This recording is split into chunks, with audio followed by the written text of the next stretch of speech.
Shalom teman-teman. Shalom. Puji Tuhan masih semangat ya. Setelah kelas pagi tadi, bersyukur sekali teman-teman masih diberikan kesempatan sama Tuhan, berkat, sehingga kita bisa berkumpul di ibadah kali ini untuk bersekutu bersama. Sebelum kita memulai ibadah kita pada hari ini, mari kita persiapkan hati dan pikiran kita untuk datang ke hadirat Tuhan. Aku persilahkan teman-teman untuk mengambil saat teduh sejenak. Kepada teman-teman aku persilahkan.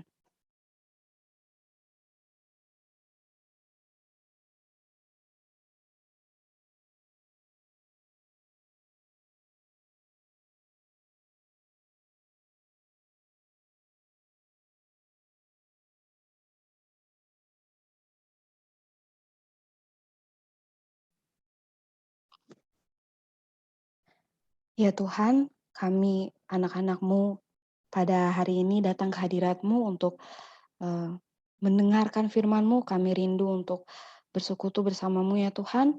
Kiranya Engkau mau memberkati hati setiap kami, pikiran setiap kami, agar kami dapat fokus untuk beribadah kepadamu.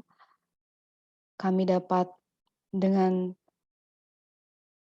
rendah hati mau mendengarkan firman-Mu ya Tuhan. Kiranya Engkau mau melayakkan setiap kami untuk datang mendengarkan apa yang Kau kehendaki kepada kami untuk kami mengerti dari-Mu hari ini ya Tuhan. Berikan kami semua hikmat ya Tuhan, daripada-Mu saja ya Tuhan. Berikan kami Roh Kudus-Mu agar kami dapat mengerti firman-Mu, terlebih lagi melakukannya dalam kehidupan kami sehari-hari ya Tuhan. Kami menyerahkan ibadah ini ke dalam tangan-Mu. Dalam nama Tuhan Yesus kami telah berdoa. Haleluya, amin.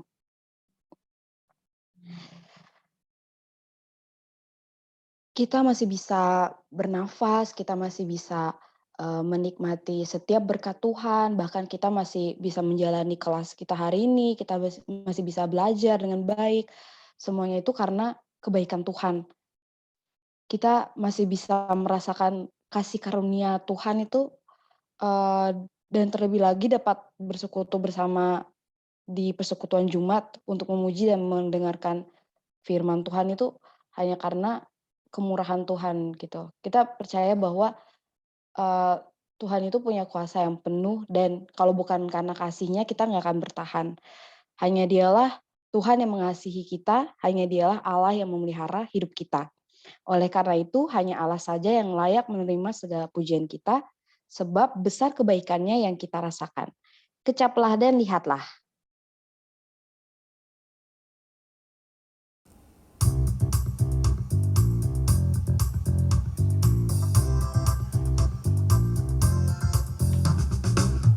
Kecaplah dan lihatlah betapa baiknya Tuhan itu. Rasakan dan nikmati kasih setia Tuhan. Kecaplah dan lihatlah betapa baiknya Tuhan itu. Rasakan dan nikmati kasih setia Tuhan. Syukur bagimu Tuhan, segala hormat bagimu Tuhan. Allah yang mengasihiku, Allah yang memeliharaku. Syukur bagimu Tuhan, segala hormat bagimu Tuhan.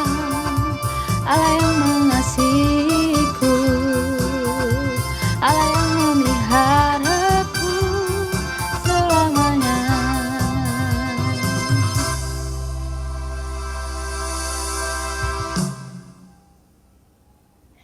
Efesus 1 ayat 4 berbunyi, sebab di dalam Dia Allah telah memilih kita sebelum dunia dijadikan, supaya kita kudus dan tak bercacat di hadapan-Nya. Namun sebagai manusia, kita terlalu banyak berbuat dosa sehingga kita tak lagi kudus dan telah bercacat. Tetapi Allah tetap memilih kita dengan mengorbankan anaknya untuk menghapus segala dosa kita.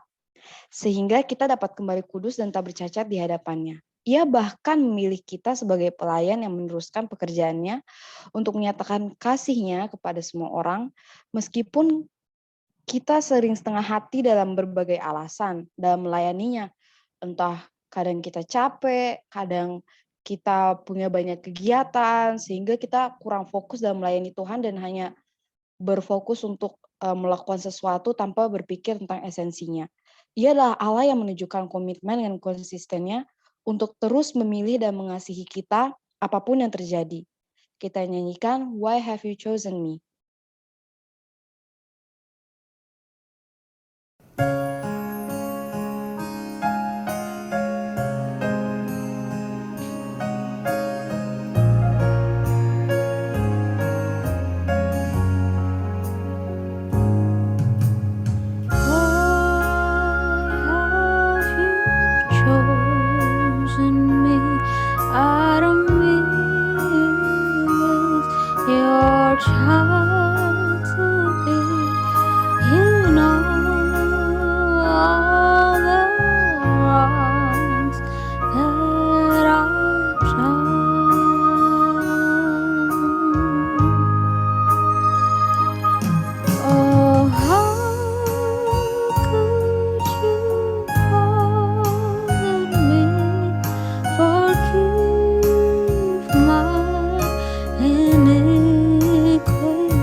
To save me, keep Jesus, your Son.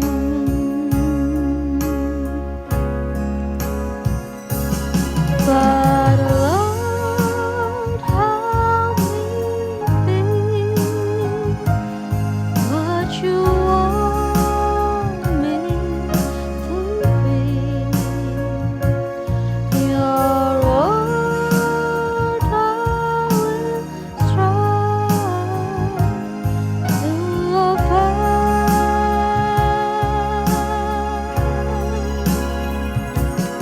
My life I now give for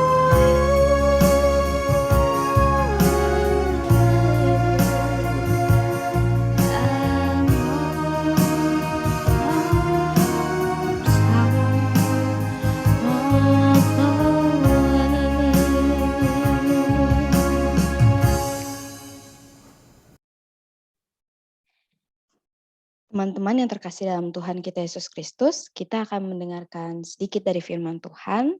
Untuk itu kepada Bu Grace selaku pelayan firman, waktu dan layar kami persilahkan.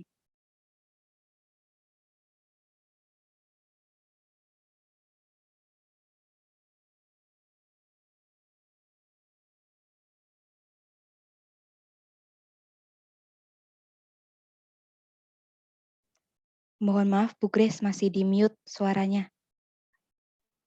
Sorry ya. Selamat siang ya saudara-saudari semua. Ya, bersyukur untuk saat ini kita boleh sama-sama lagi belajar satu firman Tuhan mengenai temanya Commitment and Consistency of Service. Ya, kita berdoa mohon anugerah Tuhan sebelum sama-sama lagi belajar kebenaran firman Tuhan ini. Mari kita berdoa. Bapa dalam kerajaan surga, kami datang kepada Tuhan menaikkan syukur untuk kasih karunia Allah bagi hidup kami sampai dengan siang hari ini yang sudah menyertai menopang kehidupan kami dalam segala aktivitas studi kami dan segala kesibukan yang Tuhan izinkan kami lakukan. Dan kami berdoa biarlah di tengah-tengah kesibukan kami, Tuhan memberikan kami kesempatan yang singkat ini untuk belajar firman. Kuduskanlah kami, layakkanlah kami Tuhan untuk boleh belajar firman, dan biarlah hati pikiran kami terarah hanya kepada Tuhan saja. Terima kasih Bapa, kami serahkan seluruh jaringan yang digunakan juga, kuduskan ya Tuhan, dan pakai jaringan ini juga untuk menjadi saluran berkat Tuhan, firman Tuhan yang akan diberitakan siang ini. Terima kasih Tuhan, dalam nama Yesus Kristus Tuhan kami berdoa. Amin.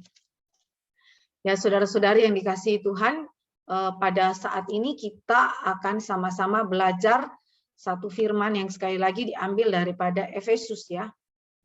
Efesus pasal yang kedua ayat yang ke-10 saja. Saya ajak kita lihat Efesus 2 ayat yang ke-10 saja. Saya bacakan bagi kita sekalian ya. Karena kita ini buatan Allah, diciptakan dalam Kristus Yesus untuk melakukan pekerjaan baik yang dipersiapkan Allah sebelumnya. Ia mau supaya kita hidup di dalamnya. Ini adalah firman Tuhan yang berbicara mengenai kehidupan orang Kristen di dalam karya penyelamatan Kristus dan setelah diselamatkan apa yang harus dilakukannya. Nah, berkaitan dengan komitmen and consistency of service, saya mau ajak kita lihat di sini bahwa ketika Paulus menulis ayat 10 ini, itu mengindikasikan kepada kita bahwa setelah Allah menyelamatkan manusia yang berdosa, pada saat yang sama dia juga memanggil setiap umat tebusannya untuk melayani dia dengan seluruh kehidupannya.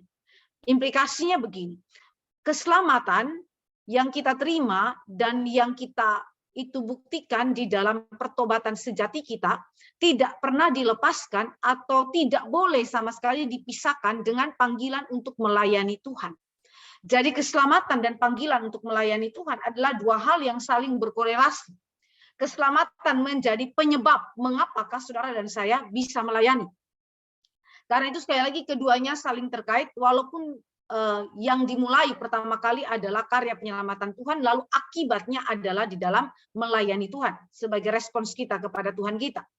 Nah, keselamatan yang kita nyatakan di dalam pertobatan sejati itu sekali lagi merupakan penyebab bagi seseorang dapat atau mungkin melayani Allah dengan sukacita dan dengan kerelaan hati. Nah, ini bukan sebaliknya ya. Misalnya ada orang yang berkata bahwa libatkan diri saja masuk ke dalam pelayanan, nanti lama-lama juga dia berubah begitu ya. Bukan begitu ya. Jadi pelayanan itu tidak menyebabkan seseorang itu diselamatkan atau bertobat daripada kesalahan dia, tidak. Tetapi justru keselamatanlah yang menyebabkan seseorang itu kemudian untuk bisa melayani Tuhan. Pelayanan ini adalah sekali lagi akibat daripada karya penyelamatan Tuhan. Nah, jadi ada beberapa poin penting yang saudara dan saya akan pelajari berkaitan dengan komitmen dan konsistensi of service ini. Nah, surat Efesus ini kita ingat bahwa ini ditulis daripada penjara di Roma, dan ini adalah membuktikan bagaimana Rasul Paulus itu begitu setia kepada Allah di dalam panggilan keselamatannya yang dinyatakan di dalam kesetiaan pelayanan dia. Ada beberapa poin. Yang pertama, saudara dan saya lihat, pelayanan dasarnya itu adalah pertobatan atau keselamatan yang sejati. Jadi pelayanan dasar daripada semuanya itu adalah keselamatan yang dinyatakan di dalam pertobatan iman dan pertobatan sejati. Nah, di dalam teks kita, karena kita ini buatan Allah, diciptakan di dalam Kristus Yesus. Siapakah kita ini yang dimaksudkan di dalam teks ini? Ini menyangkut Paulus dan juga jemaat Efesus dan juga menggambarkan semua orang percaya, Yahudi maupun non-Yahudi yang ada di segala zaman. Mereka adalah orang-orang yang telah menerima anugerah Allah, ya, dan kemudian mereka melayani Allah di dalam iman kepada Kristus. Nah, Paulus menyatakan dengan ringkas bahwa dasar iman dan pelayanan daripada orang Kristen kepada Allah itu dengan kata karena, ya, karena, ya. Di situ dikatakan karena kita ini buatan Allah, karena berarti dasar daripada seluruh pelayanan Kristen adalah keselamatan di dalam Kristus. Istilah buatan Allah itu kan sama dengan diciptakan di dalam Kristus Yesus ya, new creation atau ciptaan baru. Nah, ciptaan baru ini adalah bukan hasil daripada usaha. Kita tahu bahwa usaha manusia tidak memiliki andil di dalamnya, tetapi Allah yang bekerja oleh pekerjaan Roh Kudus semata. Nah, di dalam istilah buatan Allah ini yang sama dengan new creation ini, kalau kita bandingkan di dalam ayat 5 sampai ayat yang ke-6, di situ dijelaskan ya, telah menghidupkan kita bersama-sama dengan Kristus, sekalipun kita telah mati oleh kesalahan-kesalahan kita, oleh kasih karunia kamu diselamatkan. Dan di dalam Kristus Yesus ia telah membangkitkan kita juga dan memberikan tempat bersama-sama dengan dia di sorga. Jadi buatan Allah mengacu kepada telah menghidupkan kita bersama-sama dengan Kristus. Kita yang mati di dalam dosa, kita yang tidak bisa melayani Tuhan sesuai dengan kehendak Allah, kita yang nggak punya willingness, keinginan untuk kemudian melayani Tuhan, kita yang terlalu malas untuk melayani Tuhan sekalipun kita sudah dengar khotbah, sudah dengar firman Tuhan, sudah mendengarkan apa artinya pelayanan itu sendiri, tapi kita begitu enggan, begitu malas untuk mengerjakan pekerjaan Tuhan. Maka di dalam keadaan yang demikian, kita memerlukan apa yang disebut dengan telah menghidupkan kita. Allah bekerja untuk menghidupkan kita secara supranatural di dalam jiwa kita dan kemudian memberikan kepada kita hidup yang baru. Hidup yang baru itu adalah hidupnya Tuhan. Hidup yang baru itu adalah hidupnya Allah yang dikaruniakan kepada kita. Sehingga sekali lagi oleh kasih karunia Allah inilah, hidup yang baru inilah, maka jiwa kita memiliki kecondongan untuk mengasihi Allah, untuk percaya kepada Allah dan melayani Dia. Jadi kalau seorang pelayan Kristen mau komitmen, mau konsisten kepada servis, kepada pelayanan kepada Tuhan itu, dia harus memulai dengan identitas diri dia. Apakah dia memang seorang yang memiliki dasar pelayanan yang benar? Komitmen dan juga konsistensi itu tidak dihasilkan oleh diri manusia. Tetapi komitmen dan konsistensi itu dihasilkan oleh Allah yang ada di dalam kehidupan kita. Jadi setelah saudara dan saya selamat, maka Allah itulah yang mengerjakan komitmen dan konsistensi kita kepada Dia, begitu ya. Jadi sekali lagi kalau saudara dan saya mengevaluasi kehidupan kita, kita harus memulai. Kita ini pelayan Tuhan, apakah kita punya dasar pelayanan yang benar? Identitas kita sudah benar atau tidak? Jangan-jangan kita masuk dalam pelayanan, tetapi saudara dan saya tidak sebenarnya belum dihidupkan oleh Allah. Kita seperti mayat-mayat yang berjalan, tetapi kita itu bukanlah orang yang telah dihidupkan oleh Allah. Hidup Kristus, hidupnya Allah itu enggak ada dalam diri kita. Sehingga kecondongan kita adalah kecondongan yang selalu melawan kehendak Allah, begitu ya. Sekalipun kita mencoba untuk memanipulasinya di dalam pelayanan rohani, begitu ya. Nah, ketika Kristus itu telah membangkitkan kita, ini berarti Kristus melalui karya kebangkitannya itu memungkinkan saudara dan saya sekali lagi mengalami apa yang disebut dengan karya Allah yang mengubahkan kecondongan hati kita dan menyebabkan saudara dan saya itu mampu untuk melayani Dia. Nah, saudara yang dikasih oleh Tuhan Yesus Kristus, ketika saudara dan saya melihat hal ini, maka Dia itu mengubahkan kita itu di dalam konteks ya. Kalau kita baca di dalam Efesus ini, saudara, Dia mengubahkan kita dari kehidupan kita yang lama ya, yang mati di dalam pelanggaran-pelanggaran dan dosa-dosa kita, di mana saudara dan saya hidup di dalamnya dan kita mengikuti jalan dunia ini. Nah, saudara, apa poin saya? Pertama, karya kebangkitan yang dikerjakan Kristus di dalam jiwa kita mengubah kecondongan hati kita, memungkinkan kita melayani Dia. Kedua, karya Kristus ini membuat saudara dan saya berjuang untuk menanggalkan dosa-dosa kita dan mengenakan hidup yang baru di dalam kehidupan kita. Nah, saudara, poin ini adalah berkaitan dengan ketika saudara dan saya itu memiliki komitmen dan konsistensi. Pertama-tama saudara harus ingat dasar pelayanan saudara benar. Apakah saudara punya identitas yang sudah dilahirbarukan? Lalu kemudian, apakah saudara dan saya adalah orang yang telah dikuduskan? Kalau saudara memiliki identitas yang dilahirkan oleh Roh Kudus, maka pasti saudara dikuduskan. Saudara menanggalkan dosa-dosa saudara, hidup saudara, worldview saudara, gaya-gaya hidup yang terikat di dalam dosa. Nah, seringkali para pelayan itu ketika memasuki pelayanan, mereka masih terikat kepada worldview dunia yang lama di dalam dosa. Mereka masih terikat dengan gaya hidup yang lama. Ya, misalnya terlambat. Ya. Terlambat itu saudara nggak ada ya istilahnya lambat yang penting sampai dengan selamat begitu ya. Mungkin ada budaya yang punya sudut pandang demikian, nggak begitu saudara ya. Allah tuh tidak ajar saudara untuk lambat begitu ya. Lambat di dalam artian kalau saudara dengan sengaja atau dengan tidak sengaja, saudara itu kemudian tidak melakukan kehendak Allah padahal saudara sudah mengetahui kehendak Allah itu. Nah, saudara, ini adalah sesuatu kelambatan yang dibenci oleh Tuhan. Jadi kadang-kadang kita itu mengexcuse diri kita dengan keterlambatan. Perkara yang sederhana saja menunjukkan spiritualitas kita seperti apa. Begitu ya. Karena Alkitab selalu menghubungkan urusan makan dan minum adalah urusan untuk melayani Tuhan. kita mengerjakannya seperti di hadapan Tuhan. Apalagi dengan pelayanan misalnya terlibat di dalam PO dan seterusnya. Jadi seharusnya dasar pelayanan Kristen yang benar adalah seseorang harus memiliki identitas yang benar, sudah dilahirbarukan, memiliki kecondongan yang baru yang Allah taruh di dalam dirinya, hidup yang baru yang Allah berikan kepada dia untuk berkuasa melayani Tuhan.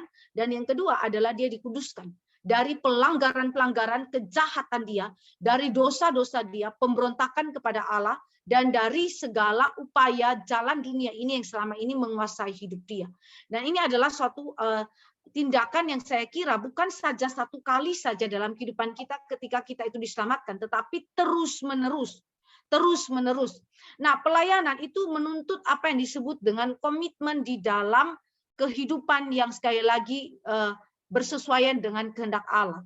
Kemudian menuntut konsistensi di dalam menaati kehendak Allah. Tetapi sekali lagi ini adalah bukan hasil perbuatan manusia, tetapi ini adalah awal mulanya perbuatan Tuhan dan kemudian memungkinkan saudara dan saya akhirnya bisa melayani Dia dengan benar, gitu ya. Jadi ini hal yang saudara dan saya ingat di dalam konteks ini. Dasar pelayanan yang benar adalah identitas kita benar, lalu kemudian di dalam kekudusan. Pelayanan itu harus dilakukan di dalam kekudusan. Lalu hal yang kedua, tadi kita bicara mengenai dasar pelayanan. Hal yang kedua adalah kita melihat bahwa tujuan daripada keselamatan yang Allah berikan, yang kemudian menghasilkan komitmen dan konsistensi di dalam pelayanan itu adalah berkaitan dengan pekerjaan baik yang Allah karuniakan.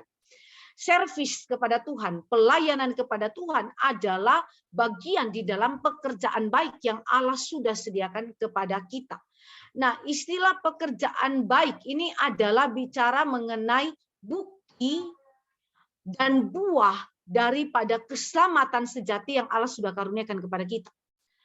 Nah, pekerjaan baik ini adalah sesuatu yang sudah disiapkan Allah sebelumnya. Sebelumnya mengacu kepada ketetapan Allah di dalam kekekalan. Implikasinya apa, saudara? Pelayanan kepada Allah yang merupakan bagian daripada pekerjaan baik itu adalah rancangan kekal Allah yang sudah Dia sediakan, yang sudah Dia pikirkan, yang sudah Dia itu tetapkan sebelum segala sesuatu ada, sebelum dunia ini ada.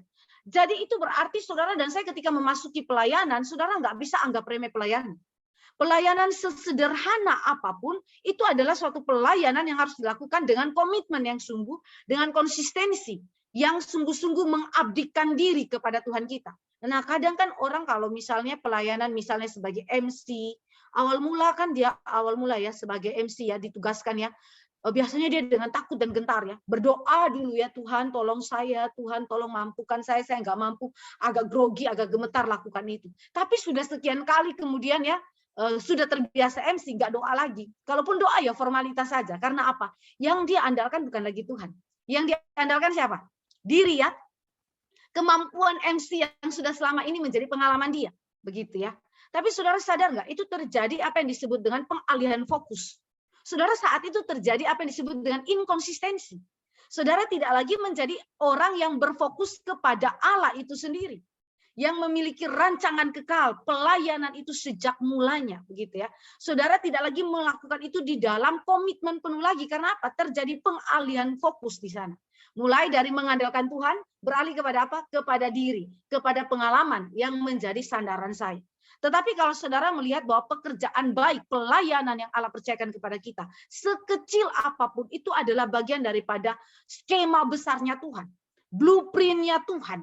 Ya, rancangan kekalnya Tuhan, maka kita nggak bisa main-main begitu. Kita nggak bisa mempersiapkan pelayanan itu dengan ala kadarnya saja. Kita nggak bisa mempersiapkan pelayanan itu dengan tergesa-gesa, gegabah dan kemudian akhirnya sembarangan melakukan itu. Tidak, saudara ya. Tetapi saudara sekalipun waktunya mepet untuk persiapan, apa yang saudara lakukan? Yang saudara lakukan adalah sungguh-sungguh mengandalkan Tuhan dan betul-betul menghormati Tuhan melalui pelayanan yang Allah berikan kepada saudara. Saya ambil contoh. Saudara dan saya ketika melihat pelayanan daripada Musa itu di dalam Bilangan dipuji oleh Tuhan sebagai nabi Tuhan, sebagai hamba Tuhan yang setia dalam segenap rumah Tuhan. Itu pujian Allah diberikan di tengah-tengah Musa itu menghadapi pemberontakan daripada Miriam dan Harun yang adalah saudara kandung sendiri dan rekan sepelayanan. Ya, kalau saudara lihat ini kan berarti Musa adalah seorang yang tidak saja setia kepada Allah di dalam pelayanan ketika situasi itu dalam keadaan kondusif, tetapi juga ada di dalam situasi yang tidak kondusif, begitu ya. Ya, ada pemberontakan, ada penolakan, ada kesukaran yang terjadi, ya. Berulang-ulang Musa itu dimusuhi oleh orang Israel, bahkan mau diraja mati pakai batu oleh orang Israel, Saudara. Tetapi dia tetap setia di sana. Dia tetap setia. Kenapa, Saudara? Karena dia mengerti betul pelayanan ini ditujukan kepada Allah. Bahkan pelayanan itu sendiri adalah bagian daripada rancangan kekal Allah. Rancangan kekal Allah. Implikasinya saudara dan saya yang sudah diselamatkan oleh Tuhan, dibawa masuk oleh Tuhan, dibawa masuk oleh Tuhan ke dalam tindakan Allah untuk menggenapi apa yang menjadi kehendak kekal Dia bagi dunia ini, bagi gereja, dan bagi komunitas lokal kita. Misalnya saudara di dalam PO, komunitas lokal kita yang paling kecil, begitu ya. Tuhan punya kehendak di sana dan Tuhan mau kita terlibat di dalamnya. Nah, kekristenan, pelayanan Kristen itu bukan pelayanan yang kemudian seperti eksklusif milik daripada orang-orang tertentu saja ya saudara. Tetapi kalau saudara lihat ya, kalau ini adalah rancangan kekal Allah, maka setiap orang yang percaya kepadanya adalah setiap orang yang juga dipanggil oleh Allah untuk terlibat, untuk masuk ke dalam pelayanan pekerjaan baik yang sudah Allah rancangkan sebelumnya. Sejak dunia itu sebelum diciptakan, berarti di dalam kekekalan. Nah, apa artinya pekerjaan baik ya yang dimaksudkan di dalam teks kita? Pekerjaan baik itu adalah pertama-tama bicara mengenai hidup yang mencerminkan karakter dan tindakan Allah sendiri. Jadi berarti saudara, pelayanan yang pertama-tama kita berikan kepada Allah adalah karakter kita, tindakan kita sendiri yang mencerminkan karakter dan tindakan Allah itu sendiri. Jadi berarti mulai dari mana? Dari diri kita. Kadang-kadang kan kalau kita melayani itu yang kita pikirkan adalah orang-orang yang kita layani saja. Ya, itu betul. Tetapi di sisi yang lain Tuhan minta pekerjaan baik itu dimulai dari mana? Dari diri kita.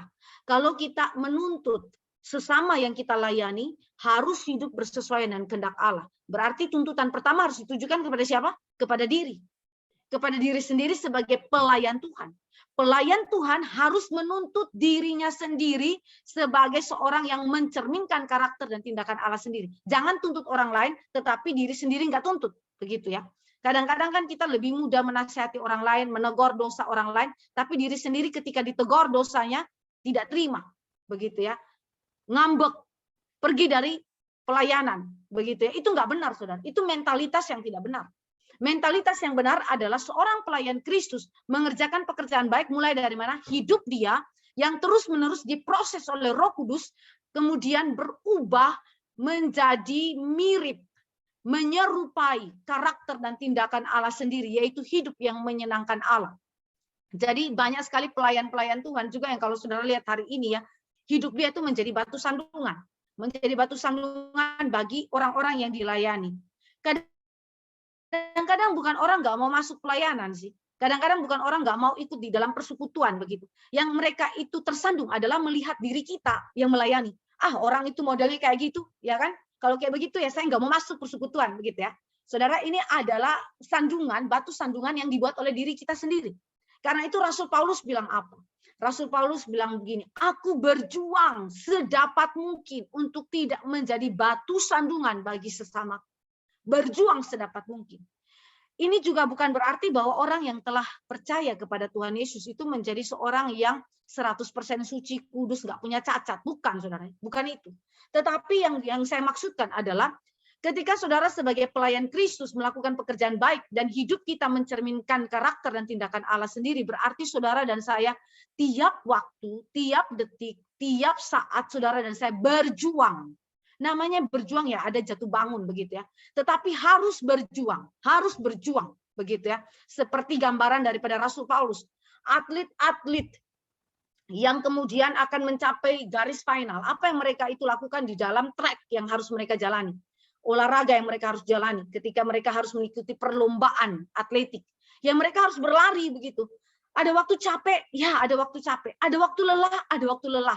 Ada waktu jenuh, ada waktu jenuh. Tetapi mereka harus bangun lagi, mereka berjuang dan berlari terus sampai mencapai garis finalnya yang ditetapkan oleh Allah. Nah, di sini saudara dan saya melihat bahwa untuk mencapai konsistensi yang sedemikian, itu hanyalah kekuatan Tuhan. Karena saudara dan saya sadar sebagai para pelayan Tuhan, kita adalah makhluk-makhluk yang juga masih lemah, masih mungkin jatuh dalam dosa. Itu adalah sesuatu yang memang sampai hari ini kita gumulkan sebagai orang-orang percaya. Tetapi ada satu yang Tuhan minta, berjuang. Berjuang. Berjuang untuk hidup kita menyenangkan Tuhan. Berjuang untuk hidup kita itu berjalan dalam kehendak Tuhan. Sikap, perilaku, cara hidup kita. Ya, jangan sebagai pelayan Tuhan, saudara menjadi seorang yang hidup di dalam seks bebas. Menjadi seorang pelayan Tuhan, menjadi seorang pornografi. Begitu ya. Saudara menjadi seorang pelayan Tuhan, menjadi seorang plagiator.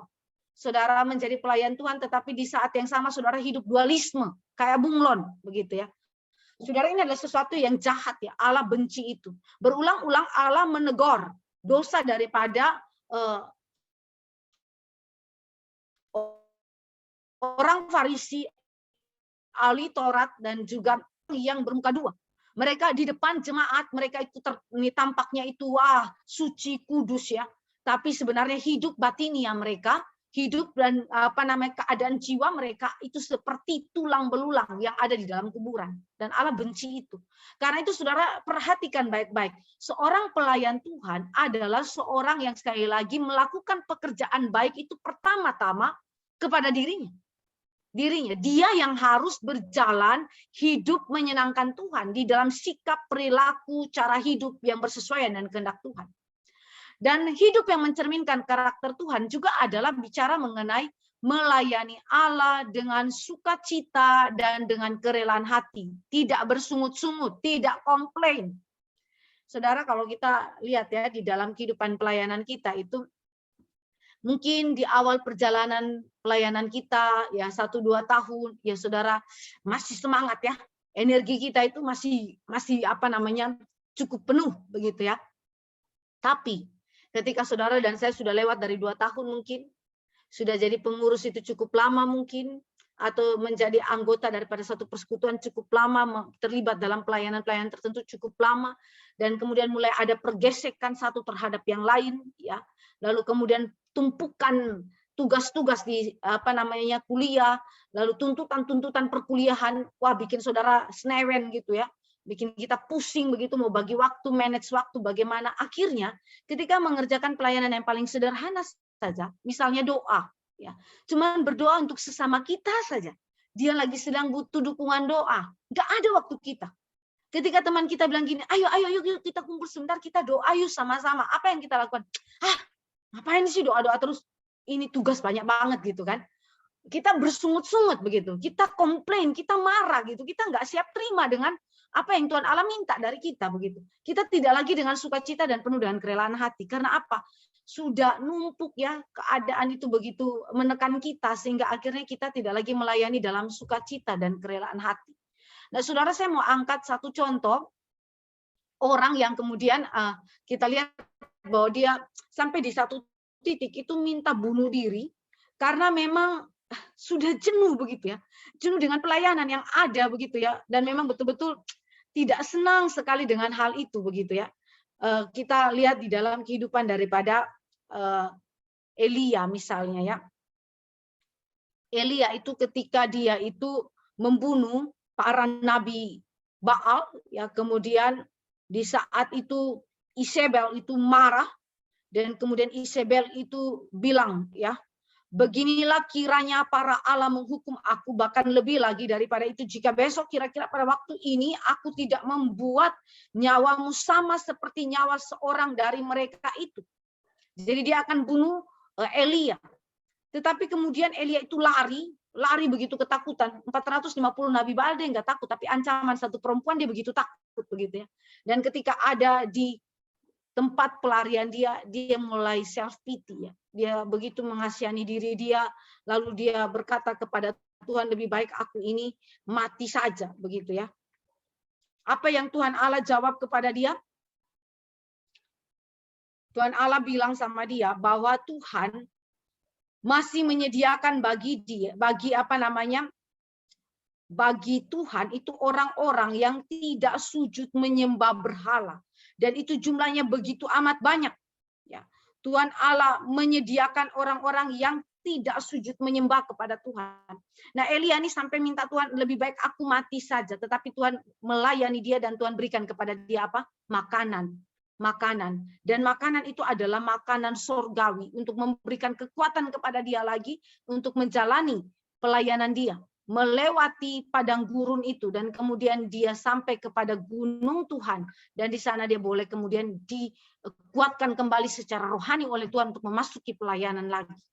Jadi saudara, ketika kita melayani Tuhan, ada waktu-waktu di mana kita merasa jenuh, ada waktu-waktu di mana kita merasa susah, ada waktu-waktu di mana kita juga bisa komplain begitu. Tetapi Alkitab berkata bahwa ketika situasi itu terjadi, mari datang kepada Tuhan.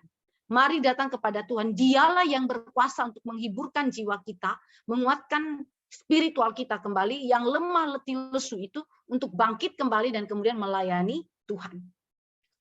Nah, pekerjaan baik ini kalau kita lihat yang berikutnya, tidak saja bicara mengenai hidup yang mencerminkan karakter dan tindakan Allah itu sendiri, tetapi juga bicara mengenai pemberitaan Injil Kristus.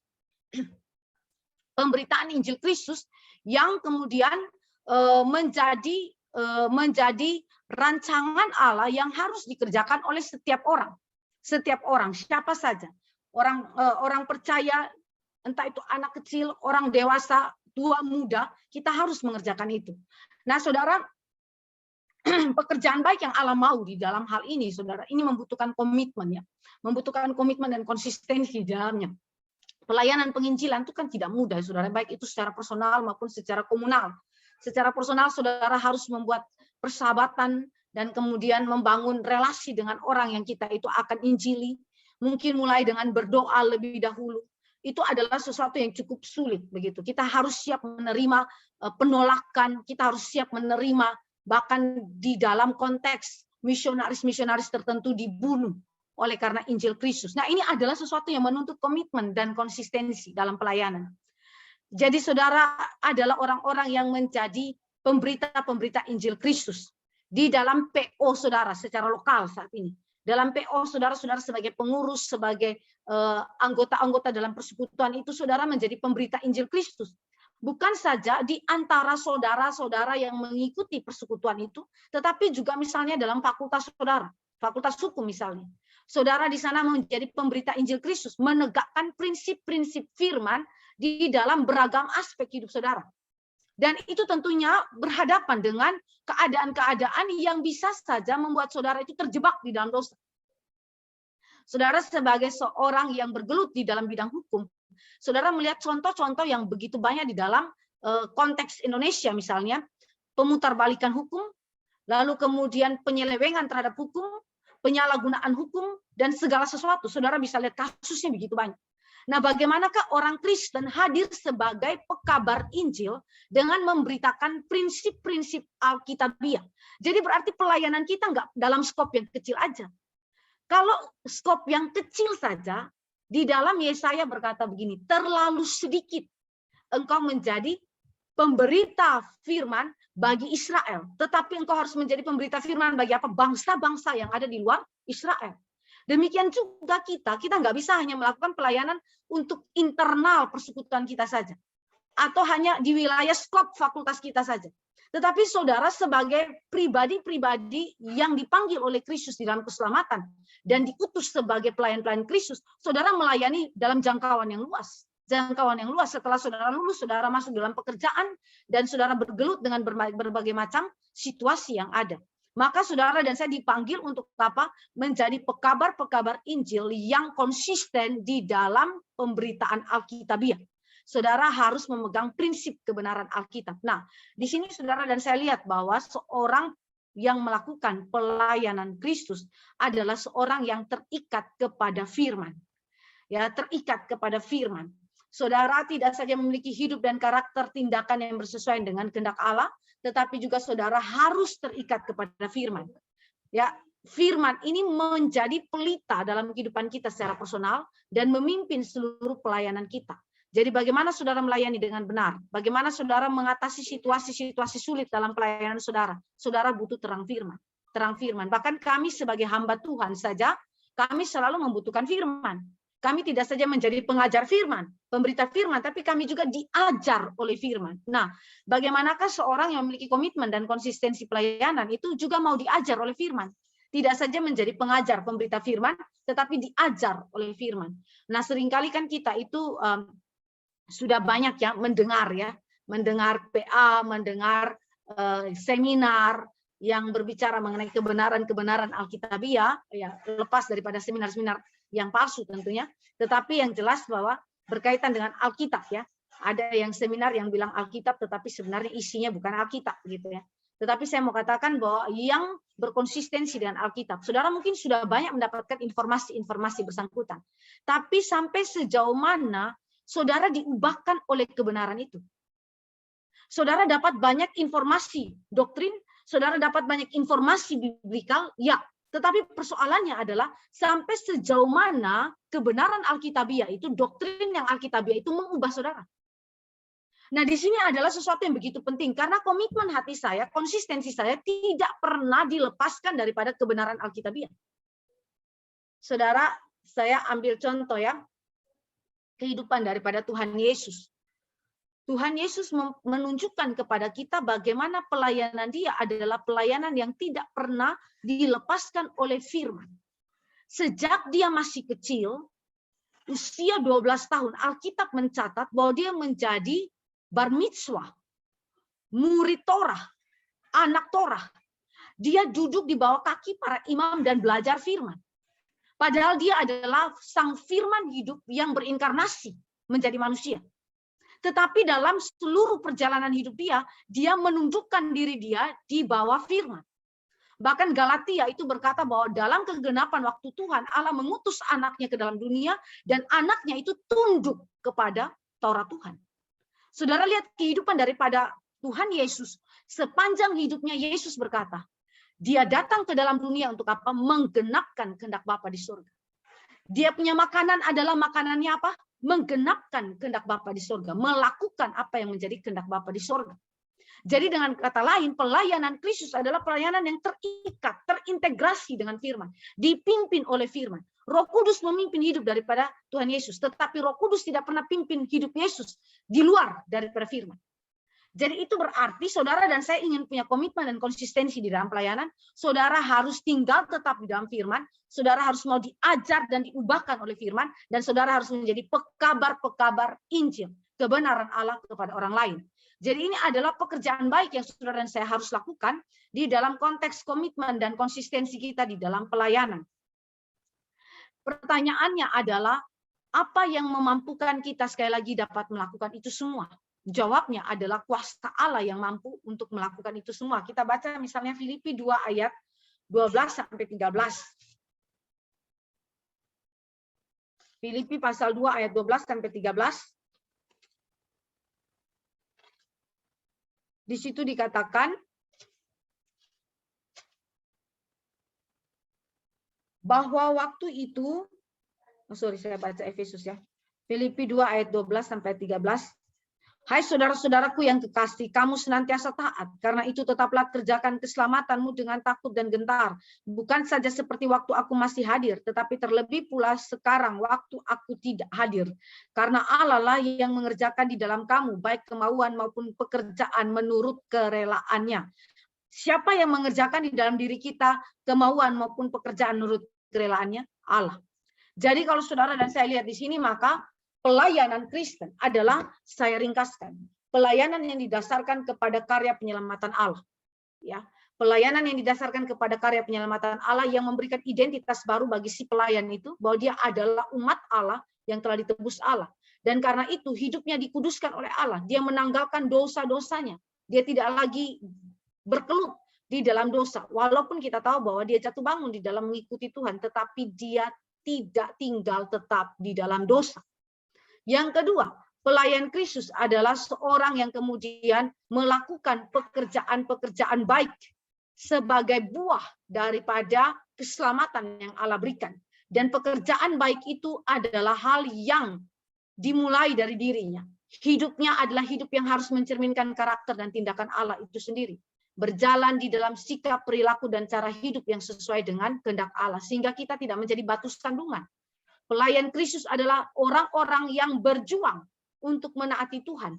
Dan berjuang untuk menjadi berkat bagi sesama. Bukan membiarkan diri dia menjadi batu sandungan bagi sesama. Pelayan Kristus adalah seorang yang melayani Tuhan dengan sukacita dan kerelaan. Bukan dengan keterpaksaan. Walaupun mungkin saudara tanda petik Allah memaksa saudara, memasukkan saudara ke dalam pelayanan tertentu, tetapi Allah sajalah yang membuat saudara rela untuk melakukan itu semua. Yang berikutnya, saudara dan saya lihat, pekerjaan baik bukan saja berkaitan dengan hidup yang mencerminkan karakter dan tindakan Allah, tetapi juga berbicara menjadi pekabar-pekabar firman, yang memegang prinsip firman, yang kemudian menyebarkan prinsip firman itu dalam seluruh aspek hidup kita. Dimulai dari apa? Mau diajar, mau dibentuk, diubahkan oleh firman, sehingga kita boleh menjadi pengajar-pengajar firman di dalam kuasa Roh-Nya yang kudus. Ini adalah hal-hal yang menjadikan kita untuk tidak kemudian mudah putus asa, mudah kemudian meninggalkan pelayanan, tetapi saudara dan saya ingat, supaya ini menjadi kekuatan bagi kita di dalam melakukan seluruh pekerjaan pelayanan yang Allah percayakan kepada kita, dengan kuat kuasa Tuhan, dan bukan dengan kuat dan gagah kita sendiri. Mari kita berdoa. Bapa dalam kerajaan surga, kami datang kepada Tuhan mengucap syukur untuk waktu ini lagi. Kami belajar tentang pelayanan. Kami berterima kasih karena Engkau melibatkan kami masuk di dalam rancangan kekal Allah untuk melayani Tuhan. Di sisi yang lain, Tuhan menuntut kami untuk melakukan pekerjaan-pekerjaan baik yang Tuhan siapkan. Dan kami berdoa, biarlah Tuhan yang membentuk kami menjadi para pelayan Tuhan, yang hidupnya, karakternya, tindakannya boleh bersesuaian dengan kehendak Tuhan. Ubahkanlah hati kami untuk boleh juga menjadi pelayan-pelayan Tuhan dengan sukacita, rela hati melayani Tuhan. Dan berikan kepada kami semangat, berikan kepada kami roh yang membakar jiwa kami untuk boleh terus-menerus menjadi pekabar-pekabar Injil, pemberita firman Allah dimanapun Tuhan menempatkan kami. Tetapi di sisi yang lain kami juga minta agar kami diberikan kerendahan hati untuk mau diajar dan diubahkan oleh firman Tuhan. Terima kasih Bapa di surga, kami bersyukur kepadamu Tuhan, di dalam nama Yesus Kristus Tuhan kami berdoa dan menaikkan syukur. Amin. Silakan MC. Terima kasih Bu Grace untuk firman-Nya yang sangat memberkati. Kiranya kita dapat terus menanamkan firman itu dalam hati kita dan melakukannya dalam kehidupan kita. Teman-teman yang terkasih dalam Tuhan kita Yesus Kristus, kita akan masuk ke dalam doa syafaat. Untuk itu, kepada Verlin selaku pendoa syafaat, waktu dan layar kami persilahkan. Baik, Abang, Mbak, dan teman-teman semua, mari kita satu di dalam doa. Ya Tuhan Yesus, Allah Bapa kami yang bertahta di dalam kerajaan surga, puji syukur kami panjatkan Tuhan, karena atas berkat-Mu sajalah Engkau sudah membuat kami untuk bersekutu bersama-sama pada PJ kali ini. Ya Tuhan Yesus, kami ingin berdoa untuk saudara-saudara kami yang ada di Cina ya Tuhan, berkaitan dengan kecelakaan pesawat China Eastern Airlines Tuhan, beberapa hari yang lalu, kiranya Engkau memberi kekuatan serta ketabahan bagi keluarga yang ditinggalkan ya Tuhan Yesus. Ya Tuhan, tolong pulihkan mereka, berkati mereka ya Tuhan, kuatkan mereka ya Tuhan atas apa yang telah terjadi. Ya Tuhan Yesus, kami juga berdoa untuk kondisi Indonesia saat ini ya Tuhan, di mana ada kebijakan terkait ekonomi Tuhan, sehingga menyebabkan kelangkaan minyak ya Tuhan. Kami berdoa supaya Engkau memberi hikmat dan kebijaksanaan, sehingga tiap kebijakan yang diambil pemerintah dapat berjalan hanya sesuai dengan rencana-Mu ya Tuhan. Tak lupa juga Tuhan, kami berdoa untuk situasi saat ini, di mana nantinya kemungkinan akan diberlakukan PPKM saat Lebaran. Kiranya Tuhan memberkati langkah yang diambil pemerintah, sehingga dapat terlaksana dengan baik. Ya Tuhan Yesus, kami juga berdoa untuk pergumulan setiap PKK dan AKK, terlebih-lebih untuk pergumulan rekomitmen Tuhan, agar terus ada di dalam KK. Tuhan Yesus, tak lupa juga Engkau membimbing kami ya Tuhan sebagai mahasiswa FHUI yang sekarang ini sedang menjalani UTS. Kiranya selama UTS ini kami dapat belajar dengan baik dan berintegritas dalam melaksanakan UTS sehingga kami mendapatkan hasil yang baik dan memuaskan sesuai dengan rencana-Mu sajalah ya Tuhan. Tuhan Yesus, kami juga berdoa untuk pembicara kami pada hari ini ya Tuhan, yakni Ibu Grace. Kiranya Engkau memberkati Ibu Grace dan juga keluarga beliau Tuhan, supaya setiap pelayanan, kegiatan, atau aktivitas apapun Tuhan dapat berjalan dengan baik dan membawa berkat bagi banyak orang. Tuhan Yesus, terima kasih atas berkat-Mu, terpujilah nama-Mu, dan ampuni segala kesalahan kami ya Tuhan. Inilah doa kami yang kami panjatkan hanya dalam nama Tuhan Yesus Kristus kami berdoa. Amin. Amin. Sebagaimana firman yang telah kita dengarkan, kita adalah alat Tuhan untuk memberitakan Injil Tuhan, dan Injilnya yang menjadi pelita, pedoman, pembimbing, dan pengajar kita. Mau terus belajar akan firman Tuhan dan tinggal di dalamnya adalah cara kita dapat berkonsisten dan berkomitmen dalam melayani. Kiranya kita dapat terus memiliki konsisten dan komitmen dalam melakukan setiap pelayanan kita, dimanapun dan apapun bentuk pelayanan yang telah dipercayakan Allah kepada kita. Sebab ialah yang oleh kasih karunia telah memilih kita untuk melakukan tugas pekerjaannya, maka dengan kuasanya juga ia akan memampukan kita untuk berkomitmen dan konsisten dalam melayaninya dengan sepenuh hati di setiap waktu. Sambil memberikan persembahan, kita bernyanyi, Tuhan ini tugas kami.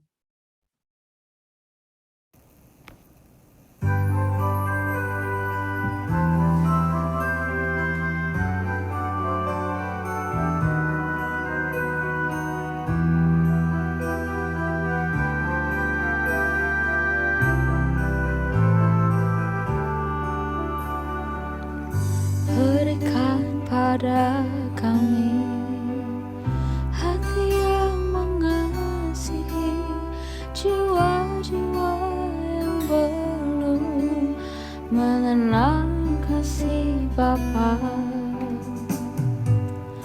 Mereka yang dalam gelap, mereka yang tersesat, hati kami seperti hati-Mu Yesus.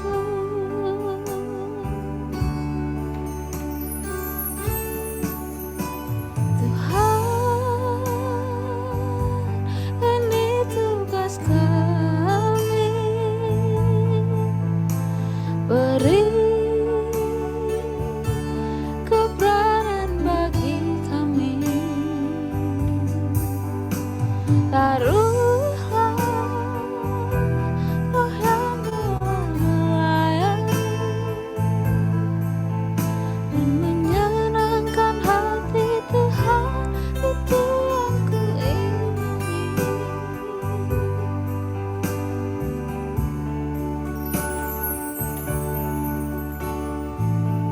berikan pada kami hati yang mengasihi, jiwa-jiwa yang belum mengenal kasih Bapa. Mereka yang dalam gelap, mereka yang tersesat, hati kami seperti hati-Mu Yesus.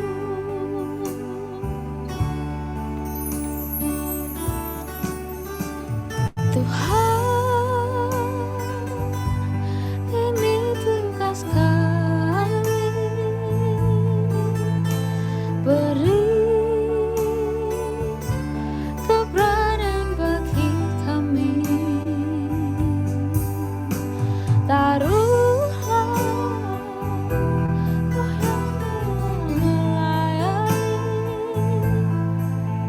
dan menyenangkan hati Tuhan, itu yang kuingini.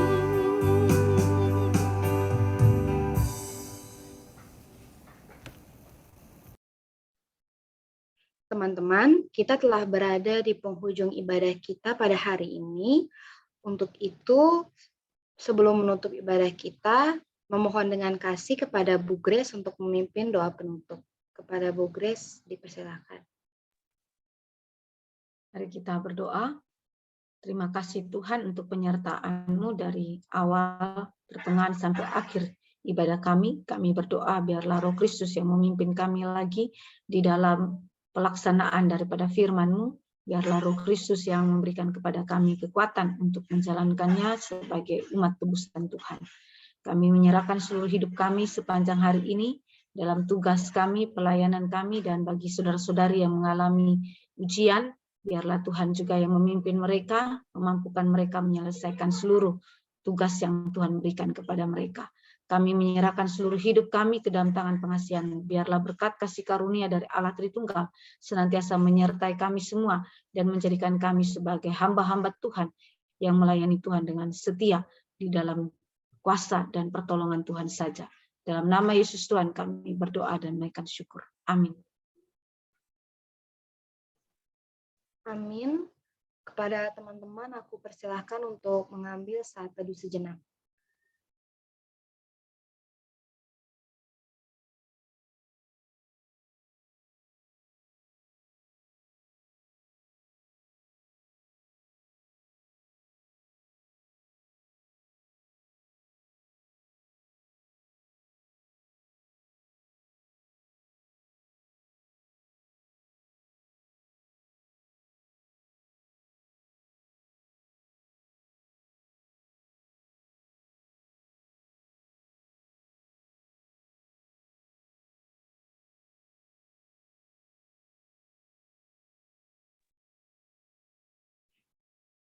Ibadah kita telah selesai, untuk itu kepada pengurus aku kembalikan.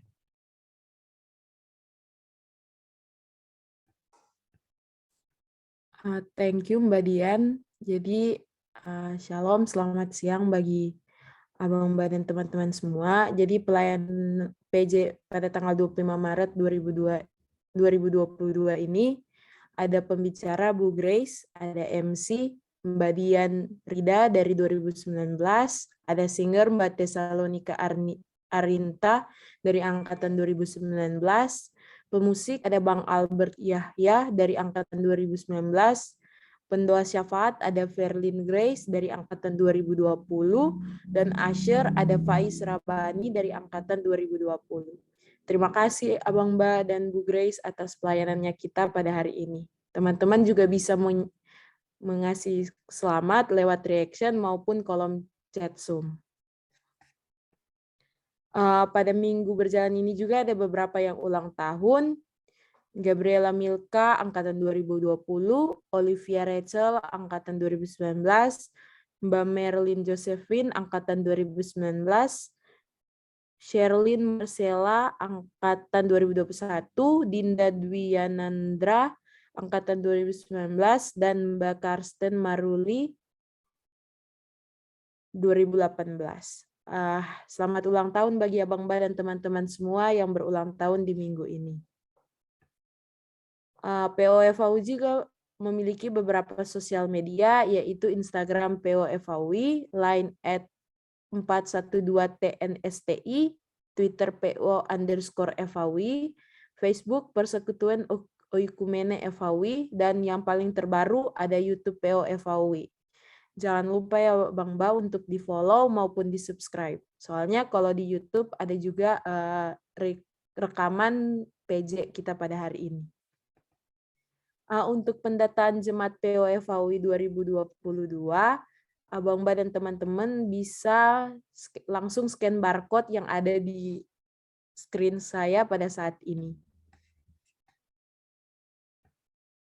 Untuk permohonan doa, bagi Abang Ba dan teman-teman yang ingin didoakan dapat menulis pokok doanya di link berikut di bit.ly form doa online PJ POFAUI 2022. Itu aja, sampai ketemu di ibadah PJ selanjutnya. Terima kasih Abang Mbak.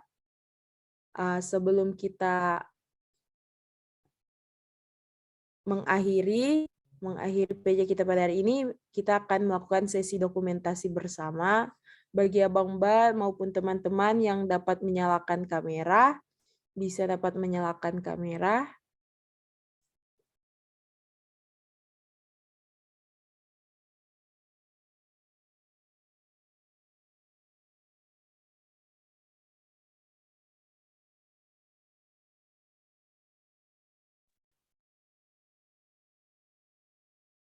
Oke, kalau nggak bisa menyalakan kamera, boleh kasih reaction.